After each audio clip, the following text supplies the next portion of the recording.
Welcome back to the Lanterne Rouge Cycling Podcast, the recap of stage 19 of the Tour de France. Mountain stages are here. We have the Alpe d'Huez. We were hearing about fans up there. You know my view on this, band fans.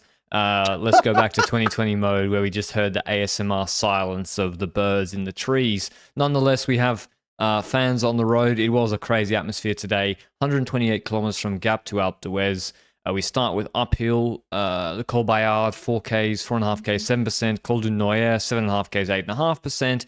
Then a long, really long, hilly valley relative to the length of the stage. Then a 5.5K, 6.3% climb.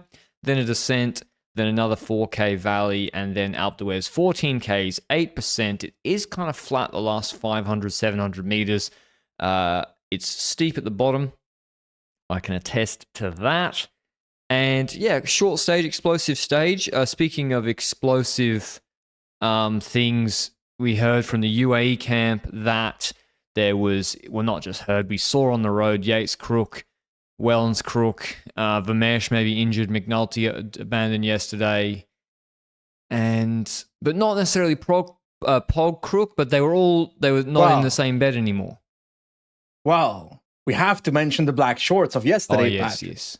The question was, were the black shorts a sign or not? And I guess we'd find out in today's stage because today is the big day, Alpe d'Huez. And I was also kind of expecting to see in break formation what the state is of those riders you mentioned. For example, a Vermeersch, a Wellens, etc. And Adam Yates, who, to be honest, looked better yesterday. So he already looked to have improved since his worst day, which was 2-3 days ago. But is it fair to say that when the race started, UAE was already on screen pretty quickly with the first breakaway already including Healy, Quinn, so 2 riders from EF, but no Carapaz.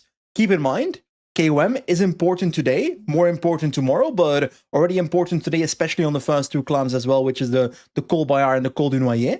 Now, Healy and Quinn were together with G and Tobias Holland Johannessen, and UAE was setting a controlling tempo behind that at the very start, but it's fair to say that the break quickly went from 4 riders, Patrick, to a billion. It was a bluff. Everyone realized that basically Pollitt and UAE were bluffing with Wellens. So like Wellens is back on the front and then 3 riders attacked and they're like, hold on. And then they just slid. Like normally when they're good, they can mark like that. At the 8th guy, they'll slip in. So UAE don't want to break a 35, obviously. So they'll slip in at rider 8 to have a controllable break. They were just literally just sliding and not reacting. So a break just goes, and they're looking at their Wahoo head units, more on Wahoo in a second, UAE, and it works. You see them like Pollitt and co. I've noticed a lot more of this tour. I'm very sure UAE are riding much more to like pacing and like a plan than in previous years. The way they're controlled on the climbs, like they have a VAM or something they're riding to, and they're looking at their Wahoo head units, and break goes, curious break.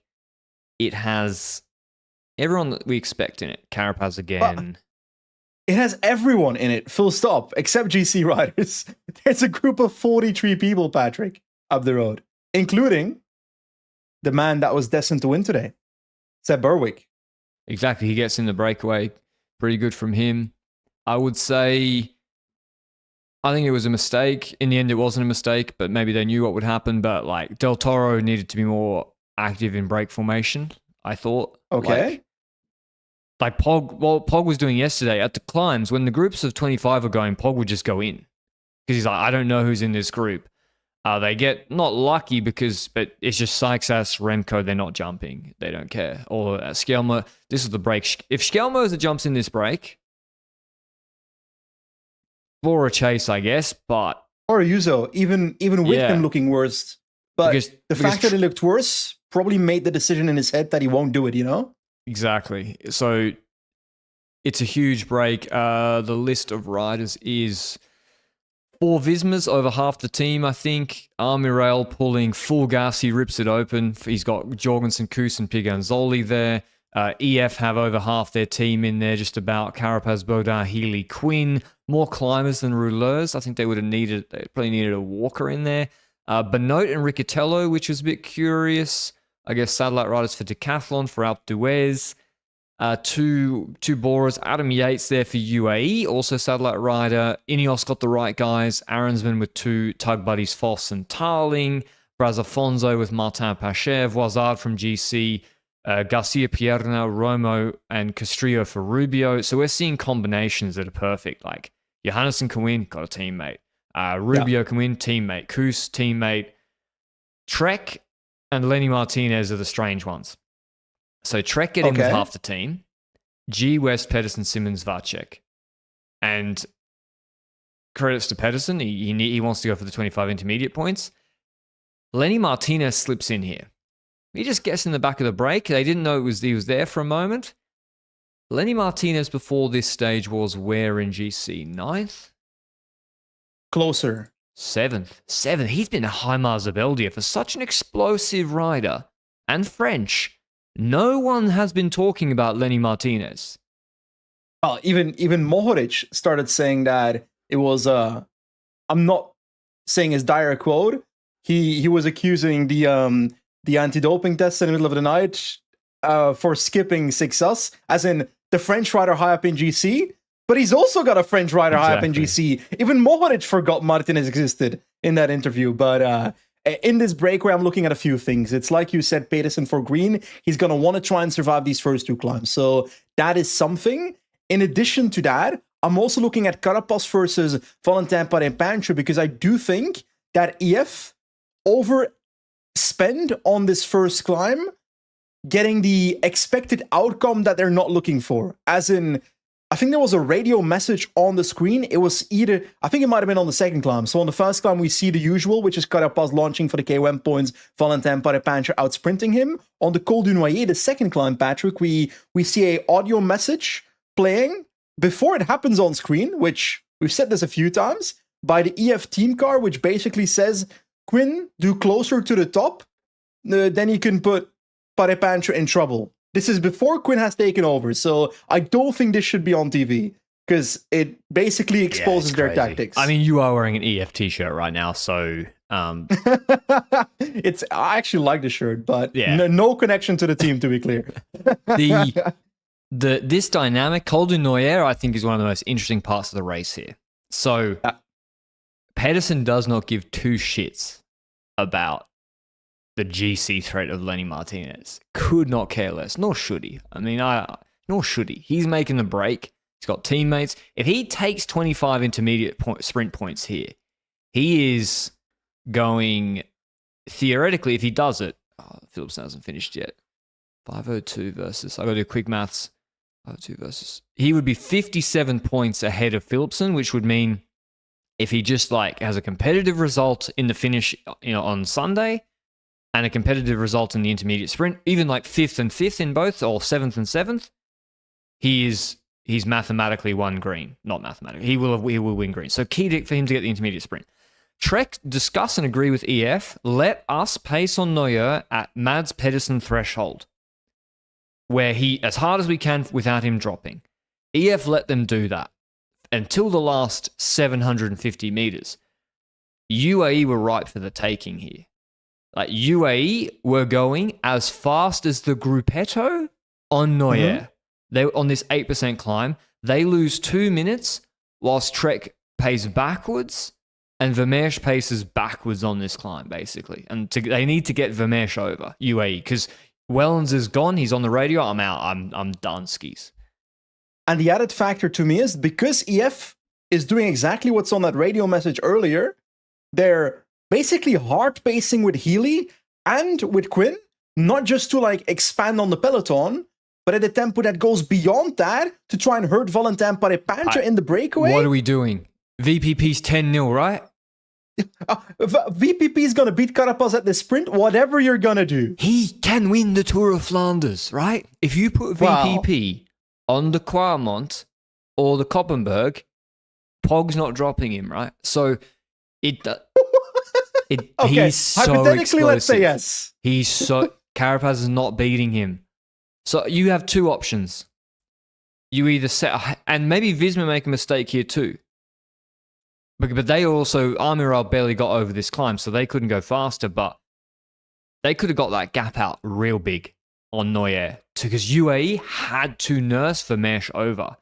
And so if a Foss paces, if a Jorgensen paces, if a EF also who have climbers, not rouleurs, and if they pace that climb, that gap could have gone to 4 minutes there. And then you still have Tarling, you still have Jorgensen, you still have Quinn. Does it make a difference in the end? I really don't think so. But it's one thing to think about because Trek, we get over that climb. So yeah, EF pace, Trek are pissed. Trek are pissed when everyone tries to make the gap bigger than 3 minutes 30 because Martinez is encroaching on Schelmoser and what's his name? Ayuso's GC. Ayuso. So I know I'm going really detailed, but it is a fascinating part of the stage. Trek keep pacing. I'm convinced Pedersen thinks you get more points at the intermediate sprint, the bigger the time gap to Philipsen. What did you think at the top of Col de Noyer, Benji? What percentage chance was it that UA bring that break back before the IS? Impossible. Literally impossible. Well, if a comet strikes the breakaway, maybe, but that's not going to happen. So physically impossible, basically. And on top of that, you say, yes, they keep on pacing in that breakaway. There's also the added factor. Quinn Simmons is also there as a potential stage candidate in the breakaway, hypothetically, at this point in the race, because the way he was climbing on Plateau de Solaison, you can't completely count him out, But when the gap is not just encroaching on the GC of Ayuso and so forth, it goes way beyond that to the point that later in the stage, they have to flip it completely around. And they start pacing in the peloton to catch their own breakaway, which they expanded up to a massive gap. And spoilers, I won't bury the lead. Mess Pedersen wins the intermediate sprint stakes, 25 points. And I could be wrong, but from the top of my head, I think he might have secured the green jersey in doing so. Or No, not mathematically. No. Okay. He's 57 points ahead. He's 57 points ahead, I think. And yeah, he has to not fuck up or crash on Sunday. He has to just come 8th twice in the IS and the finish. So my overall take on Little Trek in this race is, just like the Giro d'Italia, in this Tour de France, their tactics have been far from perfect at this team. Far from perfect. But at the end of the day, they do secure or close to securing their main goal in this race, which is the green jersey, which I wouldn't have actually given them at the start of the race in terms of their odds because of the restructuring of that green jersey classification and the point system, which they're pretty lucky on that part that they're able to pull it off despite all the mistakes they've done in this race. The team is top 3 strongest team in the race. Yeah, it's the individual rider strength that pulled it off. If Pedersen wasn't the rider that could fight back 3 times after cracking 3 times, he wouldn't be in this position. Pedersen's been really good, and this is going to sound... He's not also climbing that well. Wow. I think he's climbing exactly how you need to be climbing for a green jersey. Josh Tarling was stronger than him on Noyer. He doesn't... I think this is a non-issue. No, but it's not the same Pedersen or the Oran climbing in Paris-Nice Pedersen. He's climbed better than this as well. Yeah, but it's he's tired, we're not going to compare this Mess Pedersen to Wout van Aert 2022. He doesn't need to be Wout van Aert 2022 to be this competitive for a green jersey. So I think Mess Pedersen, level-wise, strength-wise, I think perfectly fine. My take is more that if the management can get the tactics right with this team, they can pull off way more. That's the craziest thing. Could they? They could have had maybe 1 or 2 more stage wins in this race. Yeah, exactly. Yeah, Quinn. You could free Quinn Simmons. It was strange because it was the gap. Pedersen was probably I don't get pace full gas. So it was very, very strange. Meanwhile, we have this. Everyone's panicking now in the break. Because it looked at one point like the break had it. The gap was going up. We got Tarling going full in the valley, EF going full with Healy, Armirail, Diesel. Armirail was crazy strong today after nearly getting dropped on Noyer. Who else was pacing? Garcia Pierre. I mean, there's no coincidence. The gap goes to 4 minutes. The gap goes to 4 minutes 30 after Raul Garcia Pierna starts to pace. Not a coincidence. We have 5 guys riding full in the peloton. Pollitt's doing a good job. Tim Van Dijk starts to ride full with Pollard, Benji, were you surprised to see Bora pacing with UAE 50-50 today? No. Really? You I weren't was not surprised at all. Because it's exactly what I kind of expected yesterday. I think I said in the podcast yesterday that if I'm Red Bull, I would waste my domestiques to put the stage win potentially in play and then see what happens on the final climb. No, but it doesn't make sense, right? Explain. Okay. Red Bull pace in such a way that the only person who could win from the peloton mathematically was Pogačar. Because to catch the breakaway, you would have to do with that time gap 690 ASLP or 680. Yeah. And Remco can't do that. So the only way Remco could win the stage is if you have a Solaizon steady tempo. If the gap, because they're never getting it under 330. And so the only way, they just paced for Pog to win the stage. But doesn't that just mean that they paced too late? No.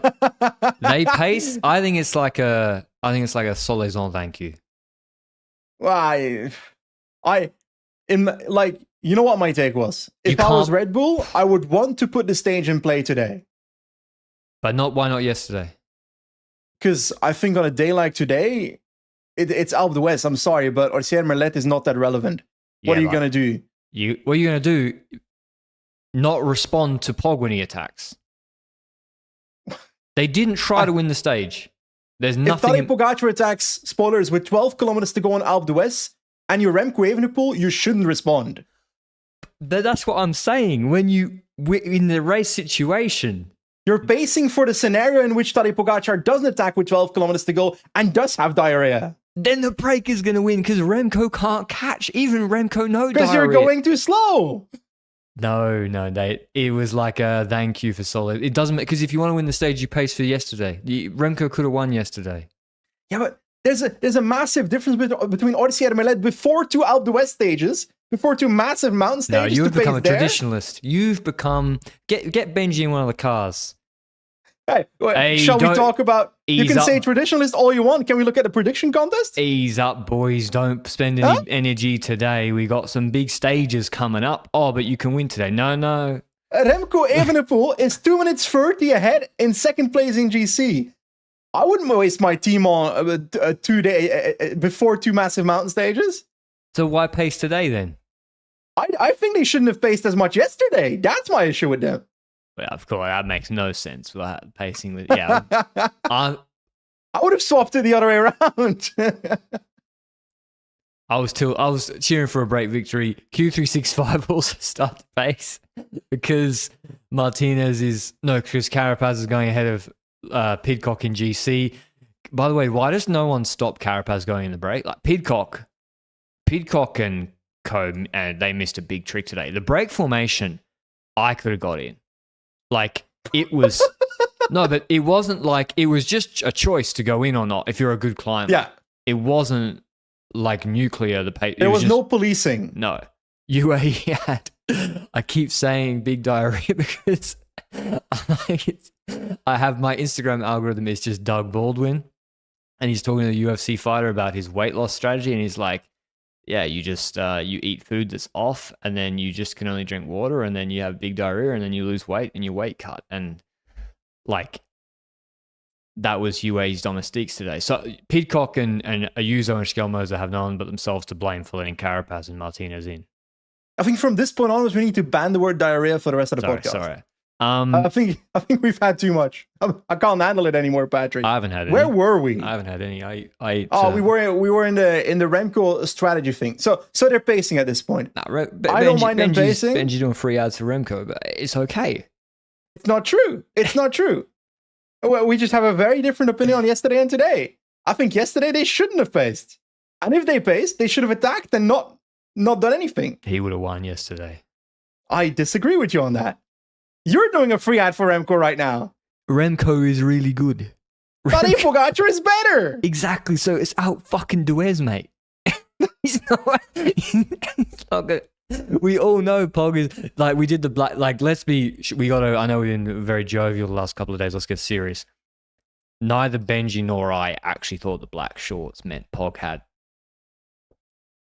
big diarrhea. Like, we thought, as soon as you see UAE chasing, the black shorts are probably just a coincidence. And he feels good. Yeah, you never know for sure whether a rider is sick or not, but Tadej didn't look sick yesterday. And you don't put your team to pace full for the stage like that if you're feeling a bit crook. So, you say that, but UAE pacing full today on the first hour of the race did not look impressive. No. And that is because half the team does have it. Yeah, but Pog doesn't. I'm just going to say, it was realistically possible for Tadej Pogačar to be part of the riders in his team to be sick. He is not, so he performs. Exactly. What was I going to say? Anyway, it was really exciting. It was like neck and neck. Pedersen takes the intermediate sprint. We see like teams just using up their domestiques. The gap is 4:15. It's staying at 4:15. They're pacing. They're smashing. The false flat valley goes up. We see Grosschartner and Pogačar looking at their head units. They got the climb coming out of the Cat 2. This is where I really noticed them looking at their Wahoos. You'll see that throughout the whole race. UAE, they trust Wahoo to win the TDF. That's their bike computer of choice. But it's not just something you see during the Tour de France, whether that's riders training on the Kicker Smart trainers in the winter or before the stage. They have the bike computers, obviously. The speed play pedals used by a lot of teams throughout the peloton that are arguably, if you look at the data, the best pedals on the market, and also the tracker heart rate monitors that they've used throughout their preparation. Everything works together in one ecosystem, from indoor training to outdoor riding and race day.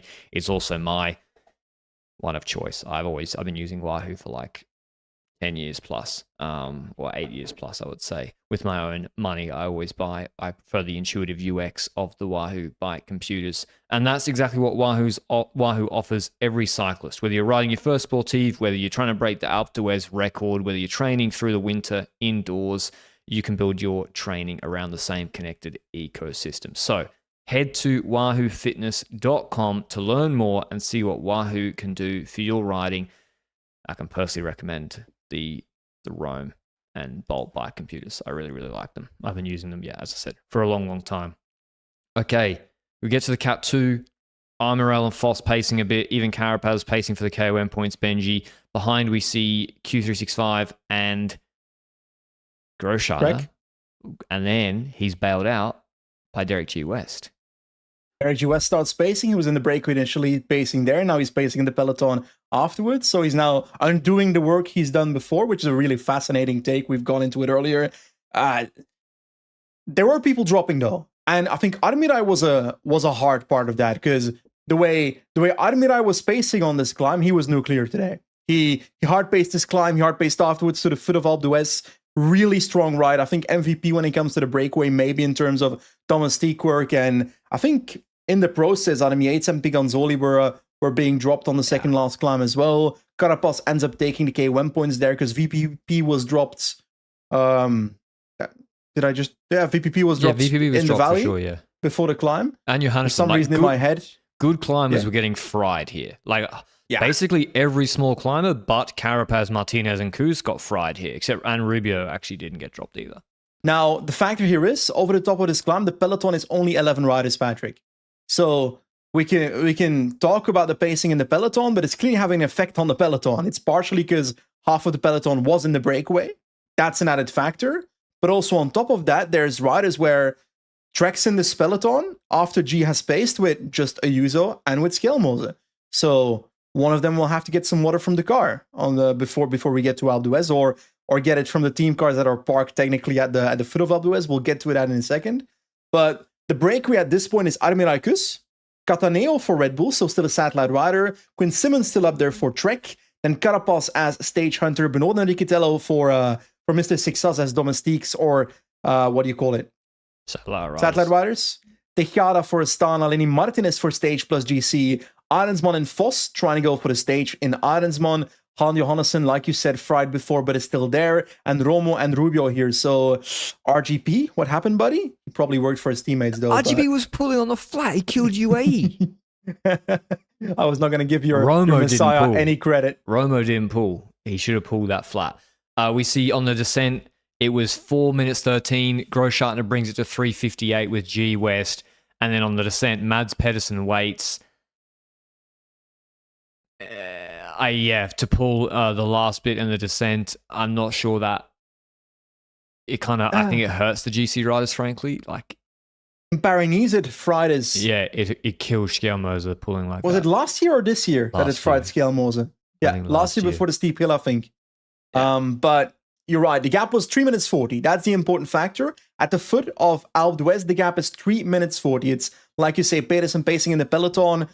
Quick conversation, Patrick. Imagine you're a spectator on Alpe d'Huez and you arrive late, so you stand right at the bottom. You stand right at the bottom on the right side of the road, in the direction of the road, I would say.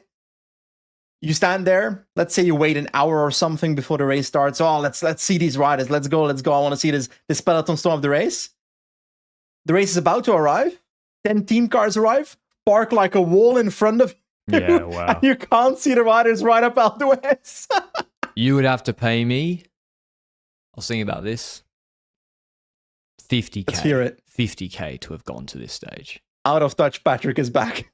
Yeah, but it's hot. There's so many people.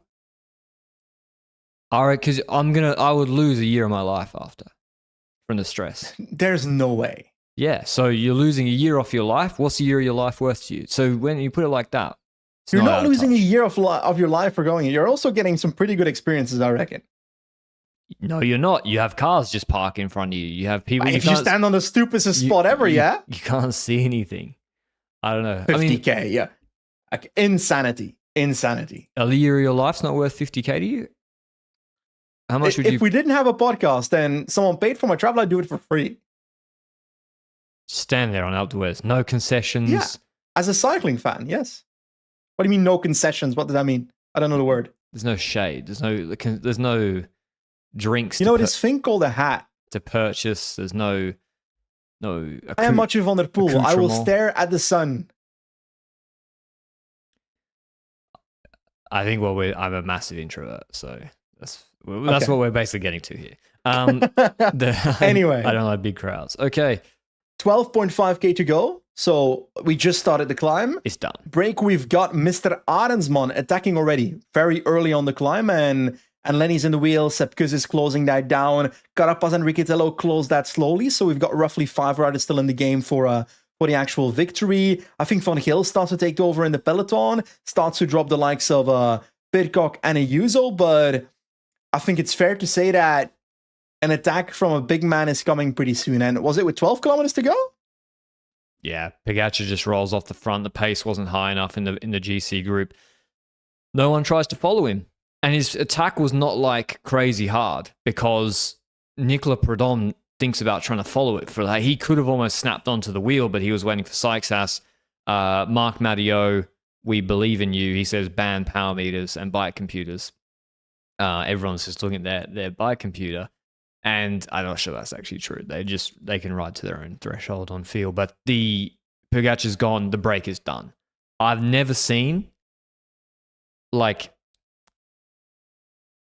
rational thing to do here. And Kuss would have done it and Kuss had no chance to win. No chance to win.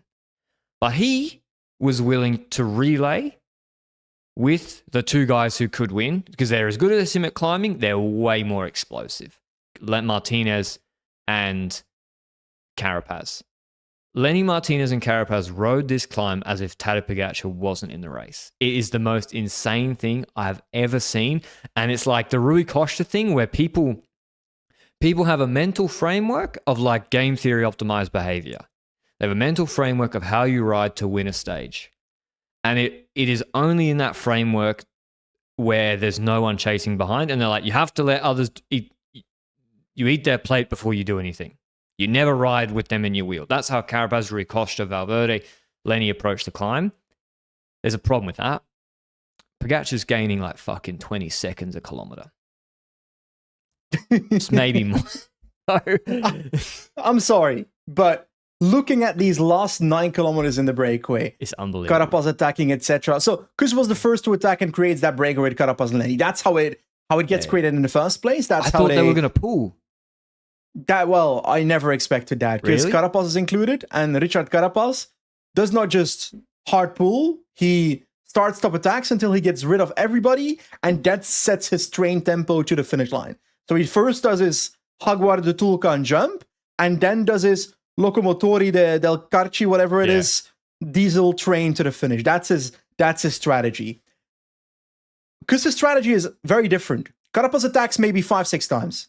And in doing so, he's got quick responses by Lenny Martinez, who snaps to the wheel as much as possible. Sepp Kuss is I'll do my own tempo, maybe increase my tempo a little bit and try to come back gradually because you can't keep up this attack eternally. So I love that strategy from Kuss. I think back in the day, he made a few mistakes in situations like this where he then exploded after attacking a few times, maybe in a UAE tour in 2021 or something. But Martinez is the funniest one to me.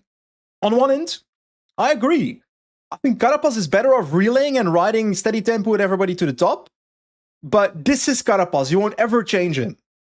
Lenny Martinez, on the other hand... He did this with Enric Mas on Cuyol, right? Like with Enric Mas on Cuyol, Enric cannot win a road stage. So just ride with him to the finish and roll him, and he still didn't do it. Lenny Martinez, on the other hand, is moving up in GC right now, virtually maybe P5-ish in GC at this point in the race. In doing so, every time Kuss is at the front trying to make them relay, Kuss looks behind him and Lenny's like, what are you looking at, buddy? In French. And Lenny was skipping every turn. I think he did like maybe 15 seconds of relay on this climb, which if the break makes it, then that's a great strategy because then you can outsprint the others that they're played off. But Tadej Pogačar's closing 2 out of the 3 minutes you have in the span of 6 of 12 kilometers. Get your ass moving. The break completely self-immolates. It was actual cinema. This is one of the better stages of the tour this year. We had like Poggy. I don't mind witnessing greatness when there's like, a break in front. I found it quite exciting, to be honest. Yeah, today was fun. It was really good, yeah. And just watching the cinema and the breakaway, just watching people just... I have a really hot take. Okay. I think they knew they were always going to get caught by Pog, and they rode that way to like save, to follow Pog because they thought he'd be tired. Nah, but Carapaz attacking 7 times is not saving to do something when Pog arrives. I think the actual reality is that they individually probably could have done this climb faster than they together did, is my take. And on top of that, I'm of the opinion that the break could have won the stage. You reckon? They would have. I actually think you're they right. They had a chance to win the stage that they blew up. Because they got good legs, right? Like Lenny and also it tops off flatter towards the top of Alpe d'Huez. Right after Tadej Pogačar ends up catching them and does his final attack, it almost immediately flattens off.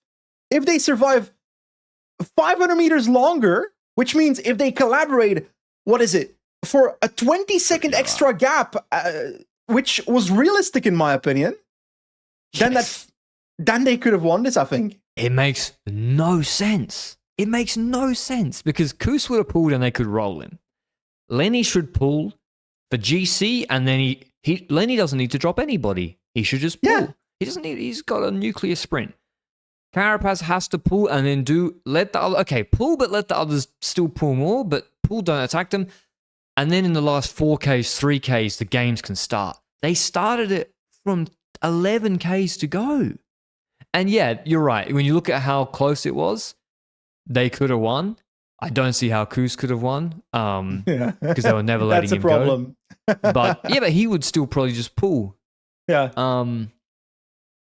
And yeah, because he wants to put himself in a position that he can potentially win, But that's what I mean about like people don't always engage in like rational self-interested behavior. They think they are being like self-interested, but they're not. How much do you think it plays a role that there's so much spectators that they might not hear on the radio what the gap is? They must have heard at one point Poggy's coming. I think it's not an excuse because they know the gap at the foot. Yeah. And if they know the gap at the foot, it being 3 minutes 40, then you got to haul your ass. Because yesterday we said it was 3:20? Yeah. Well, we said yesterday that 4 minutes is what Pogačar can catch. They needed 4 minutes to win. But Yeah. if they had 4 minutes, they probably would have messed around even more. Like, no, Yes. they were determined to lose. So it was very, but it was exciting because Pogačar gets to them. Carapaz is up the road. Lenny slots onto Pog. Pog's not stupid. Pog knows he's tired and he's not going to win the sprint on the top. So Pog squeezes past Lenny, tries to drop him.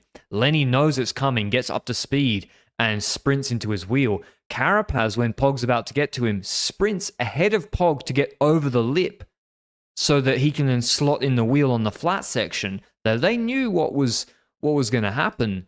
And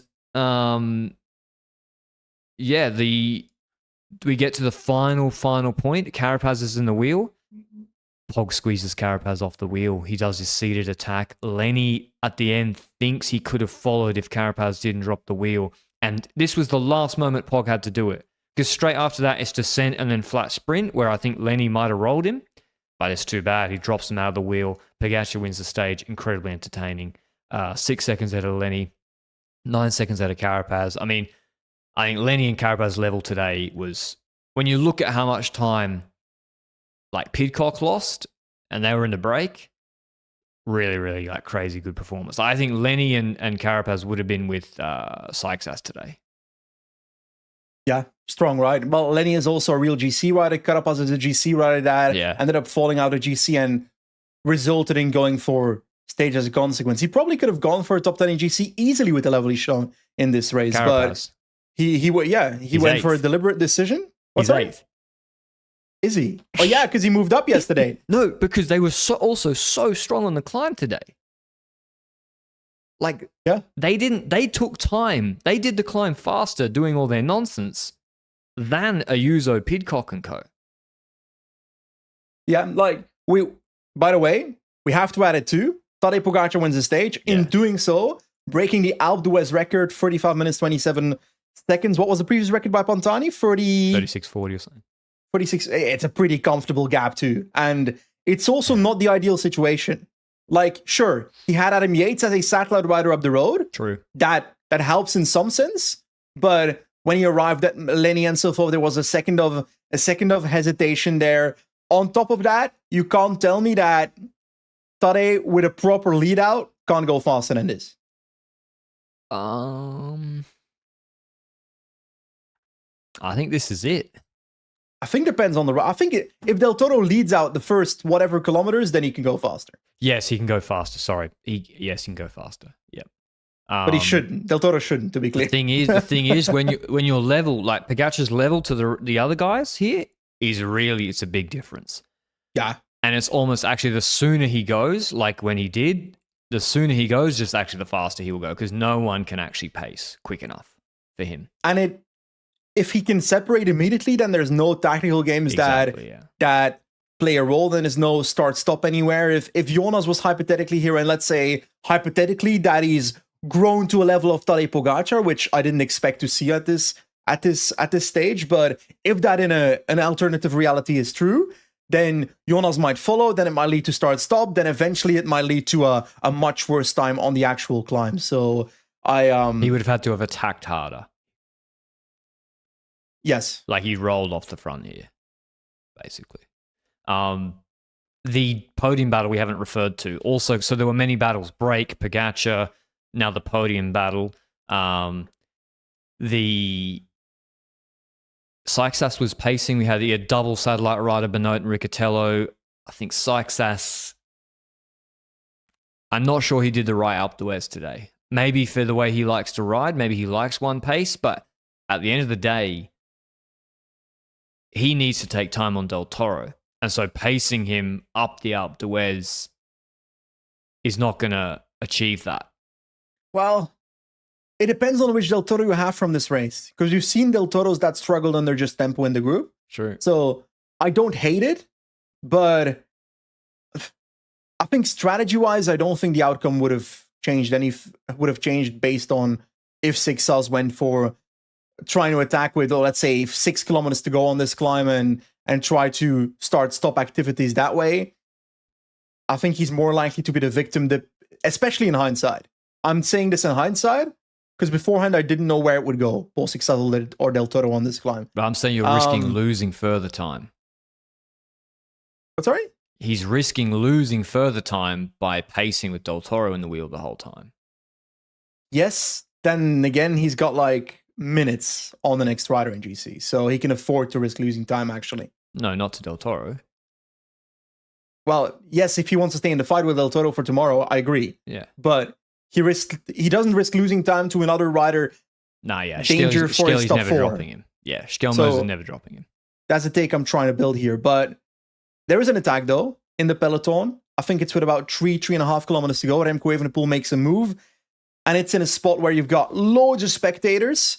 And I think there's one of those domino effects here where the spectators are very close, which means that it's a one-rider column that you can ride through. In doing so, there's breakaway riders up the road. There's then motorbikes behind that. Remco attacks behind that motorbike and is basically stuck.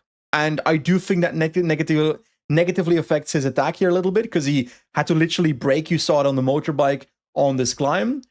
But he does get separation. And as a result, he rides away and takes time on the rest. He does. He takes a good amount of time. Buffering is... What does he take on? So, yeah, Pogačar was the first GC rider. Remco was the second GC rider. Pogačar puts 2.5 minutes into Remco. Bear in mind that Pogačar did not 80% of the climb solo too. So Remco got the draft from various domestiques. He takes 12 seconds on Del Toro. Del Toro takes 4 seconds on Skelly and Sykesas. Skelly paces back Sykesas. Ayuso loses 4 minutes to Remco and 3.5 minutes to Skelly Sykesas, maybe. He loses 6 minutes 20 to Lenny and Carapaz. 6 minutes 20 because they were in the break, plus they did the climb 3 minutes quicker than him. Pidcock loses 8 minutes 22, which is, yeah, he loses 8.5 minutes, including bonies, to Lenny and Carapaz. Also to Voizard, loses time because Voizard got in the breakaway. So GC has changed a lot in the top 10. Yeah, Poggy extends his gap to 7:11. Remco, 2 minutes 31 on Del Toro. Sykesas is still knocking at the door. He's 34 seconds behind Del Toro. I think that's the most live sort of jersey right now. Sykesas has 3 minutes on Lenny. Lenny's now in 5th. So he's basically backdoored whilst riding from the stage 5th, which is not bad, I would say. He's also in the white jersey classification. He's only 9 seconds ahead of Skelly. Ayuso drops 2 spots, 15 minutes 58. There's then a gap of 5 minutes to Carapaz and Pidcock. And Jagat drops to 10th on 23 minutes. So proper big gaps now. I think it's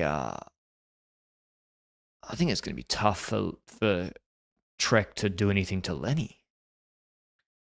Yeah, because Lenny's just a very good GC rider to begin with. He's not just the guy that went into the breakaway and is a breakaway rider. That's the reality of the situation. He was always in the top 10 in this race, even though he didn't start with those objectives based on what we perceived at the start.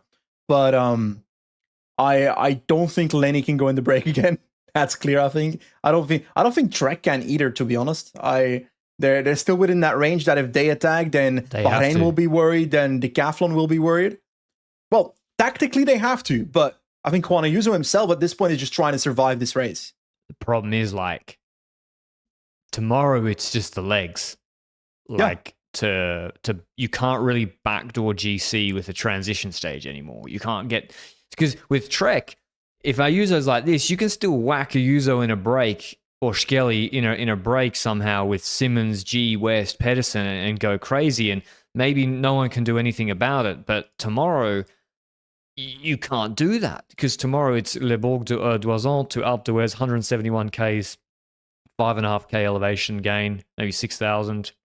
We start the Col de la Croix de Fer. 24 Ks, 5%, but all the climbing's at about 7 to 8%. We then have a step descent into Saint-Julien-Mont-Denis, and then we have the Telegraph Galibier combo, 12K, 7%, Cat 1. Then the HC Col de Galibier, which is the Souvenir Henri de Grange, which is the highest point of the race, 2,630 meters altitude, last 8.5 Ks are 8%. Then a very long descent, pedaling descent before the Col de Sarenne, which is a different way up Alpe d'Huez. You turn right on the Valley Road just before Les Deux Alpes. It's hard, 13k, 7%. It's irregular, more irregular than the big road of Alpe d'Huez, narrow road. We've had landslides there. And then it's like a hilly, nasty finish with like 6% sort of climbs. The last climb's 4k, 6% up to 1,850 meters. What do I think will happen? Well, let's talk KOM, because that's actually big tomorrow. Let's tell everyone where KOM, Carapaz is 1 point ahead of Pog. And he is, Luke, can you please look up, does Henry de Grange give double points? VPP's on. It doesn't. It does not. It's not it's not a system of double points, no. Okay. It's money, if I recall. Oh, okay. So VPP's 7 points behind Carapaz. So it's between those three. In the break tomorrow, you can take 20 on top of Croix de Fer, 10 on Telegraph, 20 on Galibier, that's 50, and then there's only 20 left on the Sarenne. Now, if Pog wants KOM, if Carapaz takes, let's say Carapaz takes full points, takes 30 plus 90, which is 91, right? Then he's on 121, and then Pog takes 20 plus 20. Yeah, so Pog has to, if he wants KOM, he's got to take it over the Galibier. Yeah, I think Carapaz wins KOM, is my take. I think EF has one more goal in this race. If they can win the stage, they'll try to do it as well, but they'll try to win the break with 3-4 riders again. Carapaz will be one of those riders. He's also got a comfortable gap in front of him in GC. It's for, I think, 20 minutes to the next rider ahead of him is maybe 15 or 13 minutes. So a 7-minute gap means that you might have some leeway in a break in a stage like this. 5 minutes. Okay, I still think I don't think the others have a choice. I think the F team is strong enough that they can force Carapaz to get in the breakaway. What's they and usually worst case, Carapaz can do it himself. So I think Carapaz will go in the break. I think VPP will go in the break. Both of those riders will try to fight it out. I think Carapaz will... because for me, it's Carapaz versus VPP. Because VPP will win the sprint. But he might not get to the top of Galibier ahead of Carapaz, because he might be dropped based on the tiredness we've had the last couple of days. Carapaz got to drop him on Galibier. Carapaz finish line for KOM's the Galibier, right? Yeah, for sure. So he's got to drop him there. Let's pick. Carapaz. I think I'll go Carapaz. I think Carapaz, Ayuso has to get in the break. If he wants to defend his own GC position, he's got to get in the break. He doesn't have the legs, is my take. Maybe. I don't think he can. Yeah, maybe. Exactly. So I think he's in trouble. Maybe Trek still don't like it because it threatens Skelmoser. Do you think UAE will control, or they're happy with how it is now? Well, I think it's the same situation as the last 2 days, where I think it's going to be difficult with their team strength to control. Yeah. Because Wellens will drop in break formation, Vermeersch will not make it over the Croix de Fer. Polit is the one that might get over the Croix de Fer and then could do a bit of valley pacing, whatever. That's tough. Großschartner is your man that will make it to the Galibier. Del Toro will not offer himself up for Pogačar, nor should he, because they're riding their own GC at this point. If anything, I think there's a realistic chance that at a certain point in the stage, Pogačar moves to fostering Del Toro again, if it ends up being necessary to create the podium scenario. Because Pog won Alpe d'Huez. I'm sorry, this Alpe d'Huez is not some legendary climb. It's a bump in the road after the Col de Sarenne. So I think Pog cared a lot about winning on Alpe d'Huez is my thought process about today, before today started even. I don't think he's got that lovey-dovey feeling for tomorrow. If he can, he'll want to win the stage, but I think it's just as likely that he fosters Del Toro again. Yeah, but Christophe Laporte put him under pressure on that descent off Telegraph. Pogačar's an elephant. He doesn't forget. I'm not having that. I think Pog starts to pace on the Galibier with Del Toro in the wheel, like on Solaizon. I think so too. Yeah. I think because they have to. Or ideally, Großschartner's pacing and there's no activities from someone else, but yeah, then the Großschartner's good, but yeah. Ideally, Adam Yates goes in the break again, by the way. Decathlon A satellite rider. Decathlon got to go on the break and have a satellite rider. Yeah. And they got to attack on the Galibier. Or try to get the satellite rider over the Seren. The gap is small enough that if Sixas is stronger, he can do it on the Saren. Yeah. But I'd rather see him do it on the Galibier. Yeah, what chance do you think we have GC action on the Galibier?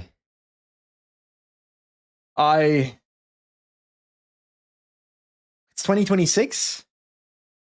I'd like to say high, but it would be higher if Vingegaard and Visma were in this race.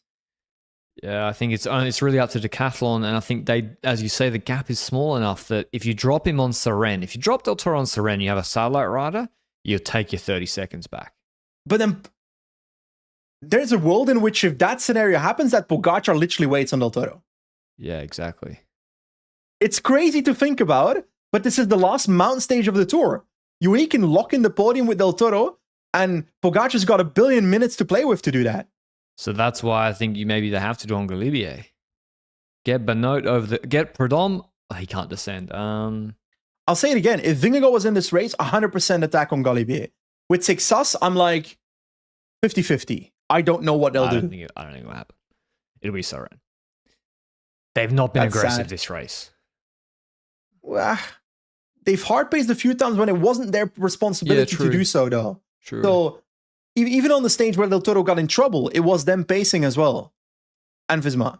Yeah, I think tomorrow the stage winner is Richard Carapaz. I think Carapaz is like top 5 strongest climber in the race. I feel similarly. Because reality is, he's going to go in the break. He's going to be there. He's going to be one of the first riders over the Galibier. We know that already. And he's going to try to win. Like, he's going to try to have it all. Yeah. I'm going to be boring and pick Carapaz as well, because I think that's the only outcome that I see happening. Well, that's not true. The only that's a complete lie. Yeah. It's not the only outcome that I see happening. If the break wins, he's the most likely candidate, is what I'm trying to say. True. I agree. The Alpe d'Huez, we had a very nasty accident. A fan ran in front of the UAE team car. It then had to emergency brake, no fault of their own. Ina Rubio went into the back of the UAE car at full speed up the hill, 30 k's an hour, and he had his face smashed up. He's had to abandon the race. So, yeah, not great scenes. Luke won't like this, but like, why is the Alpe d'Huez like famous? It's not got nice views. It's objectively an ugly climb. Yeah. But it's been in this race so many times, Patrick. I can do without this. I disagree with I can do without this. I like Alpe d'Huez as a climb in the race. I can do without. The thing is, like, as a cycling fan, it's fun to see so many people invested in the sport of cycling. The problem is there's so many people there that there's going to be some people that, one, are being idiots. 2, are being drunk, because there's people celebrating, partying there all night, drinking. And that's destined to have negative consequences. Yeah. I think they're going to not put it in the race again for like 3-4 years. Because it's like a big headache for them. They had it 2 in 1 year, so... No, but tomorrow's not Alpe d'Huez. Yeah, I'm not counting tomorrow either. No. And barricading the whole thing is physically not possible. Is it not? Why not? I don't think that's physically possible. There's enough barricades. For 24 kilometers of barricades, you need it. Well, you know my solution. Ban spectators. Yeah. My solution is a maximum capacity for climbs. It doesn't need to be paid. That's not my take. I'm saying it's like if you arrive too late, buddy, and no alcohol. It's a ticketed billeted system. So yeah, you sign up to get a ticket, but the ticketing is free. And then no alcohol. And concessions. We got to have concessions. What is it? What is a concession? Drink stand, burgers, hot dogs, ice cream. We need Patrick's some inner capitalist just rose up. No. I want to buy the concessions. It's not capitalism to feed and water people when they're standing there all day. Water for an avion, Patrick. Exactly. So, again, maybe other Other Yeah, sorry? sports have a better model, but Someone in the chat just said, "Lost me at no alcohol." yeah. Anyway, that's for a big shame for Anaribio. I feel bad for him. Hope he's okay, but he looked pretty banged up. Tomorrow is the last mountain stage of the tour. Biggest mountain stage we've seen and covered in years. Really, really hard. And then we have the Champs-Élysées stage on Sunday. Hope you enjoyed the recap. Thanks to Wahoo, and we'll see you tomorrow. Ciao, ciao.